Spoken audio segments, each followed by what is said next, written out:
If you're watching this video, chances are you like makeup as much as I do, but maybe you're going through an illness, or you're recovering from an injury, or you're going through a stressful time and you don't have the time in the morning to put on your makeup. And I want to say at the start of this that you don't have to wear makeup. I'm not trying to advocate if you don't want to wear makeup, you should wear makeup. That is not at all what I'm saying. You shouldn't feel pressured to look a certain way. But for me, I was the type of girly who liked to wear a full face of makeup to work every day. And after my accident, I didn't have the capacity to stand in the bathroom. To put on eyeshadow was brutal and made my head ache. It was just too much, which made me sad. Whenever I walked past a mirror, I was frustrated. I didn't look like myself. I didn't feel like myself. My name's Larissa, and in this video, I'm going to share some of the simple steps I took to start wearing makeup again. Little things that made me feel a bit more pulled together and a bit better about how I was presenting myself. This is a super simple routine that is quick and gentle and easy. I do it often even on the bad days. Before we even get into talking about makeup, let's talk about skincare prep. Because something that they don't tell you is that the medications that you might be taking might be changing your skin. It might make your skin drier. It might make you a little more sallow. It can be really difficult. I know that when I take my migraine pills and when I take my anti-nausea pills, it really dries out my system. So it's not even oh, I need to switch my whole routine. I have to use different moisturizers and different cleansers on the days that I take different medications. So the first step we're going to talk about is using a good moisturizer. And that does not need to be an expensive moisturizer. I tend to flip between a few different ones. This one from the Inky List, it is very lightweight. It's my go-to moisturizer. This one from e.l.f. is another inexpensive option. It is much richer than this guy. So this is my day-to-day one. This is when my skin hurts my face.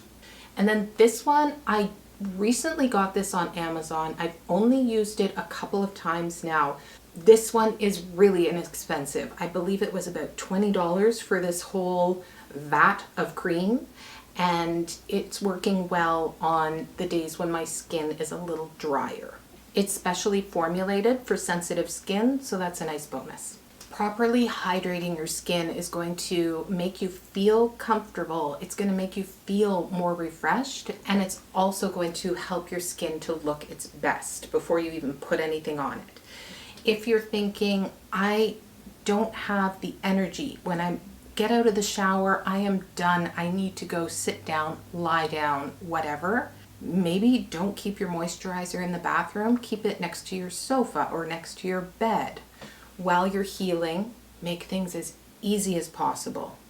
If you know that you use the ultra moisturizer, you need more hydration on the days that you take the anti-nausea pills, but on those days you spend a lot of time in bed, maybe that's where you need to keep one of your moisturizers. And remember that your skin might not feel like yours right now, and you might need a little more guidance than usual.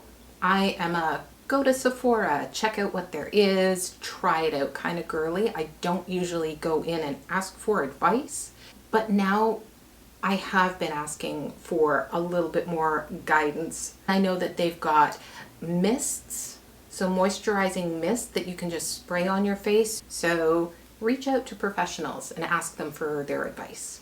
Once your skin is clean, it's moisturized, you're prepped, the next step that I like to do, and I'm so glad that I am here again, is to even out my skin tone.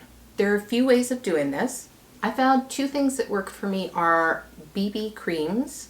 These are a little lighter than CC creams, And these ones actually have moisturizing benefits for your skin. So when you're looking for a skin tint, maybe consider a BB cream. On days when I want to step it up a bit, I would like a little more coverage, I will use a tinted moisturizer. These two are very similar. This one's just a little more sheer and offers a little more hydration for my skin. I break out fairly easily. I don't love putting things on with my hands. I prefer to use brushes and sponges so that I can wash them and try to keep as much bacteria off my face as possible. But a lot of the times now, I'm just putting this stuff on with my hands to make it as quick and easy as possible for myself. I can do this sitting down. I don't have to be in the bathroom. I don't have to be in front of a mirror until I want to even it out. Because if I go out looking like this, I look like a crazy person. These guys are great because they are not heavy like foundation. They just even things out a little bit. And when you're using something like the BB cream, you're giving yourself an extra hit of moisture or other skin enhancing ingredients.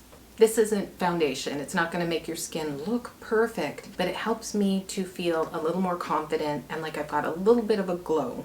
Next, let's talk about bringing a little bit of warmth back into your face. Because if you're not going out as much, you're not getting as much sun, your skin can start to look a little pale, a little dull, and something as simple as a little bit of bronzer or even a little bit of blush can help to bring some warmth back into your face. My current favorite bronzer is the Pixie on the Glow Bronze, and I would put this on in the same places that I would put on powder bronzer, but I basically just draw an E on my face.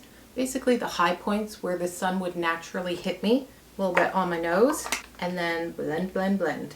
And again, you can blend this with your fingers if you wanted to, or you can use a brush. I believe that it was as soon as I started using bronzer again that people stopped saying to me, "Oh, are you having a bad day? Oh, you look like you're in rough shape." How is that helpful? How is that supportive? Nobody wants to hear that.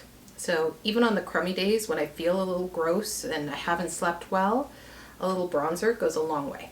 I also put it on my eyelids a little bit if I'm feeling fancy. If you're more of a blush person, that's cool. Just a little blush, something to give you some color can go a long way. There's no need to overthink it. Just a little bit of color to make you feel like yourself again. Now, let's talk about one of the easiest ways to add a little color back. Tinted lip balm. I like this one from Burt's Bees. It's called Wine Wednesday. It is a lip balm and it really hydrates well. There are some oils and glosses and things out there that say that they're going to hydrate your lips and then do nothing for me.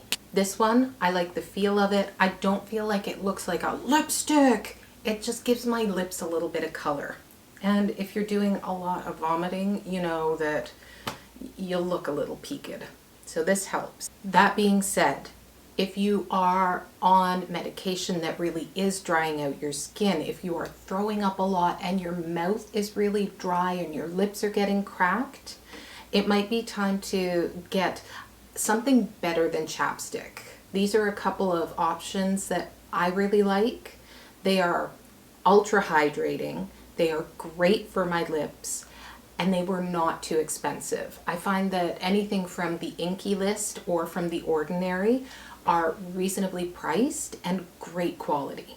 And with any of these, even the tinted color, you don't even need a mirror. Just kind of slop it on and you're fine because it's not a lipstick. So this last tip is for special occasions for me or when I'm trying to film videos, because the majority of the time I do my makeup before I film a video, and that includes mascara. And mascara really aggravates my eyes now. Since my concussion, I don't know why, but it's not great. I have found that tubing mascaras are easier on my eyes and way easier to clean than regular mascaras. Supposedly they're little tubes that kind of come off of your eyelashes with water, so when you wash them they just come off. I found that there's No scrubbing required. If I use my makeup remover, it comes off cleanly and easily, so I can wear my mascara without really stressing out my eyeballs. This one by Essence is my favorite so far. I've tried a few of them, and this one is inexpensive. It was under 10 bucks. Found it at the drugstore, and it works a treat. And if you think, Larissa, I don't want to be putting on mascara, I don't want to be messing around with cleaning my eye makeup off at the end of the day, that's cool. You don't have to. If you still want to do something to make your eyes stand out a bit, maybe try curling your eyelashes.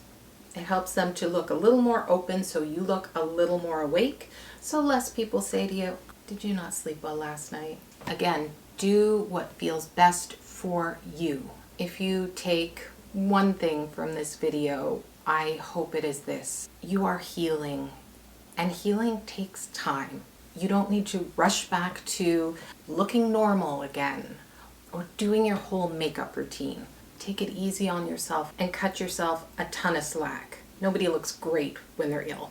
Nobody. If makeup makes you feel happy, if it makes you feel more like yourself, I hope that this simple routine or some of these steps help you to get back into the swing of things and help you reclaim feeling like yourself again. Take it step by step. Do what feels good to you. And remember that it's okay if your energy isn't where it used to be. It's not supposed to be. The energy's going to your system healing itself. Let us know in the comments, what is the makeup product that you reached for first when you were able to start wearing a little bit of makeup again and getting back to yourself. And remember that you are not alone trying to feel like you are presenting your best self. This is super weird. I cannot believe that I am on camera with no makeup on. Can we just say good job, Larissa? Stepping outside of my comfort zone.